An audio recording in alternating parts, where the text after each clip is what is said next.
నమస్తే. ఈరోజు మన స్టూడియోలో సుప్రసిద్ధ జ్యోతిష్య వాస్తు పండితులు బ్రహ్మశ్రీ డాక్టర్ నాయకంటి మల్లికార్జున శర్మ గారు ఉన్నారు. సో వృషభ రాశి వారికి సెప్టెంబర్ మాసం ఏ విధంగా ఉండబోతుందో గురుగారిని అడిగి తెలుసుకుందాం. నమస్కారం గురు. నమస్కారం.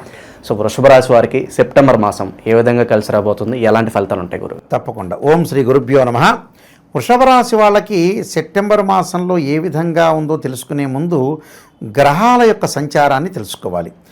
ముఖ్యంగా శని మీనరాశిలో ఉండి వక్రగతిలో ఉండటం, అలానే రాహు కుంభరాశిలో సంచారం చేయటం, గురువు మిథున రాశిలో సంచారం చేయటం, అలానే మనకి కుజగ్రహము కన్యారాశిలో సంచారం చేసి ప్రథమార్థంలో ద్వితీయార్థంలో తులారాశిలోకి వెళ్ళిపోవటం, ఇక్కడ శుక్రగ్రహం కూడా కర్కాటకంలోంచి సింహరాశిలో సంచారం చేయటం, కేతు శుక్రుల యొక్క కలయిక, రవిబుధుల యొక్క కలయిక కూడా సింహరాశిలో ఉండి, అలానే మిథున రాశిలో ముఖ్యంగా కన్యారాశిలోకి మారటం కూడా జరుగుతుంది. అంటే ఇక్కడ గురువు, శని, రాహు, కేతు ఫిక్స్గా ఉంటాయి. శుక్రుడు, రవి, కేతు, బుధుడు, కుజుడు మారాడు. అంటే ప్రథమార్థానికి ద్వితీయార్థానికి తేడాది. అయితే ఇవన్నీ ఎలా ఉన్నాయి వృషభ రాశి వాళ్ళకి మనం చూసుకునేటట్లయితే, రాస్యాధిపతి అయిన శుక్రుడు తృతీయ చతుర్థాల్లో ఉన్నాడు ఇక్కడ. అంటే తృతీయ చతుర్థాల్లో ఉండటం వల్ల ఏ విధంగా ఉండబోతుందో చూసుకోవాలి మనం. ఆ శుక్రగ్రహం అనేది ఏ విధంగా, శుక్రుడు వల్ల చతుర్థంలో వచ్చిన తర్వాత కొంత అనుకూలంగా, అంటే ద్వితీయార్థంలో కొంత అనుకూలంగా ఉంటుంది. ఆ ద్వితీయార్థంలో అనుకూలంగా ఉండటం వల్ల కొంత అనుకున్న పనులన్నీ కూడా జరిగే అవకాశాలు బాగా ఎక్కువగా ఉంటాయి. అందులో లగ్జరీ లైఫ్ అనుభవించే అవకాశాలు ఉంటాయి. తర్వాత వాహనాలు కొనుగోలు చేస్తారు, బ్యాంకు లోన్స్ వచ్చే అవకాశాలు ఒకటి ఉంటాయి. అంటే రాస్యాధిపతి శుక్రుడు కొంతగా బలంగా ఉన్నాడని చెప్పుకోవచ్చు. ఆయన చతుర్థంలో, ఎందుకంటే తృతీయ చతుర్థాల్లోకి వెళ్ళినా కూడా తృతీయంలో ఉంటాడు, తర్వాత చతుర్థంలో కూడా వెళ్తారు. కేతు శుక్రుల యొక్క కలయిక కూడా ఉంది ఇక్కడ. అయితే శుక్రగ్రహం అనేది అనుకూలంగా ఉంది ఇక్కడ. ఎందుకంటే 1, 2, 4, 5, 8, 9, 11 స్థానాల్లో ఉంటే శుక్రుడు మంచివాడు అంటాడు. అంటే వీక్షకులందరూ కూడా వాళ్ళకి తెలియాలి, అసలు అవగాహన అనేది చాలా ఇంపార్టెంట్ ఇక్కడ. ఇవన్నీ కూడా జన్మజాతకాన్ని అనుసరించి గోచారీత్యా చెప్పబడి, this is the transit system అంటారు. 20% సపోర్ట్ చేస్తుంటాయి. అంటే ఎందుకు 20% సపోర్ట్ చేస్తున్నాయంటే, ఎంత కృషి చేసినా ఆవగింజంత అదృష్టం అనేది ఒకటి ఉండాలి. అందువల్ల ఆవగింజంత అదృష్టం ఏమిటంటే గోచారం టోటల్గా. అయితే వృషభ రాశి వాళ్ళకి ఏమవుతుందంటే, లాభాధిపతి అయిన గురువు ద్వితీయంలో ఉంటాడు, భాగ్యాధిపతి అయిన గురువు ద్వితీయంలో ఉన్నాడు. అంటే భాగ్యాధిపతి అయిన గురువు ద్వితీయ స్థానంలో ఉండటం వల్ల ధనపరంగా ఇబ్బందులు ఉండవు. ఫైనాన్షియల్ పొజిషన్ చాలా బాగుంటుంది. ఇక్కడ లాభకారకుడయ్యాడు. భాగ్యకారకుడైన గురువు కుటుంబ స్థానంలో ఉన్నాడు, గురువు ధనస్థానంలో ఉన్నాడు. గురువు ధనకారకుడు, సంతానకారకుడు. అంటే సంతానం లేని వాళ్ళకు కూడా సంతానం కలిగే అవకాశం ఒకటి ఉంటుంది. అంటే ఇన్ఫెర్టిలిటీ ఇష్యూస్ అంటారు. ఇన్ఫెర్టిలిటీ ఇష్యూస్ అంటే ఏంటంటే సంతానం కలగలేకపోవటం. సంతానం సంపదప్రదం అన్నారు. సంతానం కలిగే సూచనలు ఉంది. ఫైనాన్షియల్ పరంగా ఇంక్రీజ్ అవుతారు, ఆర్థిక పరంగా బాగుంటుంది, ఉద్యోగంలో ప్రమోషన్లు ఉంటాయి, స్థానచలనం జరిగే అవకాశం ఉంటుంది. వ్యాపార పరంగా కూడా అన్ని అనుకూలంగా ఉండే అవకాశం ఖచ్చితంగా ఉంటుంది. చిరు వ్యాపారాలు అంటే రోడ్డు మీద ఉండే వ్యాపారాలకు కూడా అనుకూలంగా ఉంటుంది. సో గురువు బాగున్నాడు.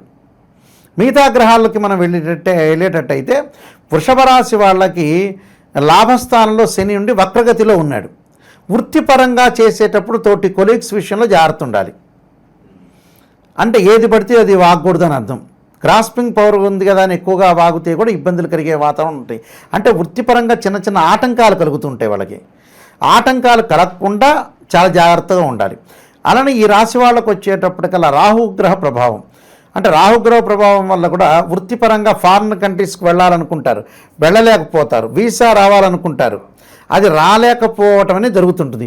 అక్కడ ఫారిన్ కంట్రీస్లో ఉన్న వ్యక్తులకు కూడా రాహు యొక్క ప్రభావం వల్ల కొంత ముందుకు వెళ్ళలేకపోతారు. అంటే డైలమా స్థితి ఉంటుంది. నేను జాబ్ చేయాలా, వ్యాపారం చేయాలా అనే డైలమా స్థితి అనేది ఎక్కువ ఉంటుంది. అలానే రాహు యొక్క ప్రభావం ఈ విధంగా ఉండబోతుంది.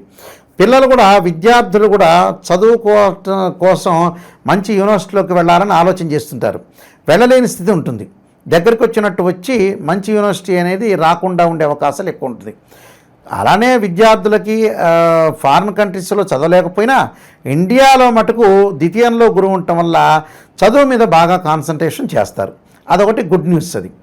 నెక్స్ట్ వచ్చేటప్పటికల్లా మిగతా గ్రహాల యొక్క కలయిక కూడా కాంబినేషన్ కూడా ఉందిగా, కంజంక్షన్. ఇక రవిబుధులు కన్యారాశిలో కలుస్తాడు ద్వితీయార్థంలో. రవిబుధులు కన్యారాశిలో వీళ్ళకి కలవటం వల్ల ఒక మంచి బుధాదిత్య యోగం చెప్పుకోవచ్చు. నిజంగా అయితే అనుకున్న పనులన్నీ కూడా నెరవేరుతాయి. అంటే మొండి బాకీలు వసూలవుతాయి. నూతన వ్యాపారాన్ని కొద్దిగా ముందుకు తీసుకుని వెళ్తాడు. ఉన్న వ్యాపారాన్ని ఎక్స్పాండ్ చేస్తారు. విస్తరణ చేయటం వల్ల అనుకూలంగా ఉంటుంది. ఉద్యోగపరంగా కూడా ఇబ్బందులు లేకుండా జారుతుంది. అంటే తోటి కొలీగ్స్తో మాత్రమే, బట్ మిగతాదంతా బాగానే ఉంటుంది. అంటే రవిబుధులు కూడా చాలా అనుకూలంగా ఉన్నాడు. ద్వితీయార్థంలో చాలా బాగుంటారు. తర్వాత కుజుడి యొక్క ప్రభావం ఏ విధంగా ఉంటుంది? ఇది కూడా ద్వితీయార్థంలోనే బాగుంటుంది. కుజుడు 6వ స్థానంలో ఉంటాడు. ప్రథమార్థంలో పంచమ స్థానంలో ఉంటే 15వ తారీఖు వరకు ఉంటాడు. కాబట్టి అప్పుడేమవుతుంది? సంతానపరంగా ఇబ్బందులు, కోర్టు సమస్యలు, అన్నదమ్ముల మధ్యలో గొడవలు జరిగే డిస్ప్యూట్స్ జరిగే అవకాశం ఉంటుంది. ద్వితీయార్థంలో అంటే ద్వితీయార్థం అంటే 15వ తారీఖు తర్వాత ఆఫ్టర్ 15 అప్పుడు కుజుడు 6వ స్థానం రాగానే రియల్ ఎస్టేట్ వాళ్ళకి కానీ, కన్స్ట్రక్షన్ వాళ్ళకి కానీ, కెమికల్ కంపెనీ వాళ్ళకి కానీ, డాక్టర్స్ కానీ, కెమిస్ట్రీ లెక్చరర్స్ కానీ వీళ్ళందరికీ బాగుంటుంది. అంటే చాలా అద్భుతమైన రిజల్ట్స్ వస్తాయి. అన్నదమ్ముల మధ్య కూడా గొడవలు తగ్గిపోయి అనుకూలంగా ఉండే అవకాశాలు ఎక్కువ ఉంటాయి. కాబట్టి టోటలు 6వ స్థానంలో కుజుడు 100% మంచివాడు. కానీ ఎక్కువగా ద్వితీయార్థంలో బాగున్నారు వీళ్ళందరూ. నిజం ఇవన్నీ కూడా గోచారరీత్యా చెప్పబడే ఫలితాలు. బుధగ్రహానికి వస్తే బుధగ్రహం కూడా వ్యాపారపరంగా అనుకూలంగా ఉంటుంది. బుధుడు ఏమయ్యారంటే వీళ్ళకి తృతీయంలో వెళ్ళి మళ్ళీ చతుర్థంలోకి వెళ్ళటం, మళ్ళీ పంచమంలోకి వెళ్ళటం. నేను ఇందాక చెప్పా కదా, చతుర్థంలో పంచమంలోకి వెళ్ళిపోతాడు. రవిబుధుల యొక్క కలయిక చతుర్థంలో ఉంటాడు, మళ్ళీ పంచమంలో ఉంటాడు. అందువల్ల అక్కడ ద్వితీయాధిపతి అయిన బుధుడు, పంచమాధిపతి అయిన బుధుడు పంచమ స్థానంలో ఉండటం వల్ల కొంత కలిసి వచ్చే అవకాశం ఎక్కువ ఉంటుంది. అలాగా అంటే ఈ బుధగ్రహం అనేది ఏంటంటే నిజం చెప్పాలంటే చతుర్థంలో ఉంటే మంచివాడు, పంచమంలో రవిబుధుల యొక్క కాంబినేషన్ ఉండటం వల్ల కొద్దిగా బాగుంటుందని అర్థం. అంటే వీళ్ళకి ప్రథమార్థం ద్వితీయార్థంలో రెండిట్లో కూడా బుధుడు బాగున్నాడు, అనుకూలంగా ఉంటాడు. అంటే వ్యాపారం చేసుకోవచ్చు, అలానే ఫైనాన్షియల్ పరంగా డెవలప్మెంట్ చెందుకోవచ్చు. ఒక్క ఆరోగ్యం మినహా మిగతాదంతా బాగానే ఉంది. అలానే గ్రహణ ప్రభావం గ్రహణ ప్రభావం అంటే గ్రహణం కుంభరాశిలో ఉంది కాబట్టి వీళ్ళ మీద కొద్దిగా మాత్రం ఎఫెక్ట్, కానీ అంత ఆలోచన చేయాల్సిన పని లేదు, అంత ఆందోళన చెందాల్సిన పని లేదు. సో వీళ్ళకి ఏం గ్రహాలు బాగున్నాయంటే గోచారీత్యా గురువు బాగున్నాడు, శుక్రగ్రహం బాగుంది, బుధుడు మిశ్రమైన ఫలితాన్ని ఇస్తాడు. ప్రథమార్థంలో ద్వితీయార్థంలో కుజుడు మంచివాడు. అంటే 3-4 గ్రహాలు అనేవి బాగున్నాయి. మిగతా గ్రహాలను మిశ్రమైన ఫలితాలు, కొన్ని చెడు ఫలితాలు ఇచ్చే అవకాశం ఉంది. కాబట్టి టోటల్గా ఏమి ఇబ్బంది పడాల్సిన పని లేదు. జన్మజాతకంలో చాలా అద్భుతంగా ఉంటే గోచారాన్ని ఓవర్కమ్ చేయొచ్చు. ఏం ప్రాబ్లమ్స్ పడాల్సిన పని లేదు, ఏమి ఇబ్బంది పడాల్సిన మన పని మనం చెయ్యాలండి, కృషి చేయాలి. అదృష్టం కూడా కలిసి రావాలి. జాతకపరంగా జాగ్రత్త చూసుకొని నెగిటివ్ని పాజిటివ్ చేసుకొని ముందుకెళ్తే జీవితం ధన్యమైపోతుంది. కొన్ని ప్రత్యేకంగా భగవంతుడి యొక్క ఆరాధన చేస్తే ఏ గ్రహాలు నెగిటివ్ ఉందో ఆ గ్రహాలకు మనం ఆరాధన చేయాలి. అప్పుడు మనం రెమెడీస్ చేస్తే క్లియరెన్స్ అయిపోతుంది. సో విశేషంగా ఎలాంటి రెమెడీస్ చేస్తే వృషభ రాశి వారికి కాస్త కలిసి వస్తుంది అంటారు గురుగారు? శని ఫస్ట్, రాహు, ఈ 2 గ్రహాలకి చేయాలి. అలానే వీళ్ళకి ఏమైందంటే చతుర్థంలో కేతు ఉన్నాడు. కేతు ఉంటే ఏంటంటే తల్లి యొక్క ఆరోగ్యము, కొంత మానసికంగా ఒత్తిడి ఉంటుంది. అప్పుడు కేతువుకి, రాహుకేతువులకి చేయాలి, శనికి చేయటం చాలా మంచిది. ఈ 3 గ్రహాలు చాలా ఇంపార్టెంట్. సూర్యగ్రహానికి కూడా చేసుకోవటం మంచిది. ఎందుకంటే సూర్యుడు యొక్క నమస్కారాలు, సూర్య నమస్కారాలు చేయాలి. ఆదిత్యాయుధే సహస్రమూర్తాయ ధీమే తన్నో సూర్య ప్రచోదయాత్ అనే మంత్రాన్ని చదువుకోవాలి.